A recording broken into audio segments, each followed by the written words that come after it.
Mga minamahal na kapatid, malugod pong inilulunsad ng Oblates of St. Joseph ang Salitang Lao Bible Diary 2021. Mainam po natin itong gabay espiritual araw-araw sa buong taon. Makikita po natin dito ang mga pagbasa sa misa, salmong tugunan, kapistahan ng mga santo at mga pagdiriwang na pangliturhiya. Meron din po itong pagninilay mula sa mga pari, brothers, seminarista at laikong kaagapay ng Oblates of St. Joseph. Available po ang Salitang Lao sa English at Tagalog. Maaari po kayong makipag-ugnayan sa mga communities ng Oblates of St. Joseph na malapit sa inyo.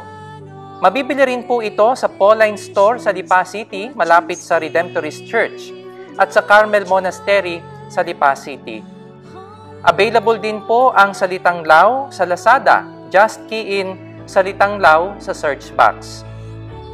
Ngayong papalapit ang Pasko, ang paggunita sa pagsilang ni Jesus, ang salita ng Diyos na nagkatawang tao, napakainam po na pangregalo ng Salitang Lao, ang pagninilay sa salita ng Diyos. Bawat kopya po na inyong tatangkilikin ay malaking tulong sa mga seminaryo ng Oblates of St. Joseph na patuloy na humuhubog sa mga seminarista upang sila ay maging tagapagpalaganap din ng salita ng Diyos sa hinaharap. Maraming salamat po.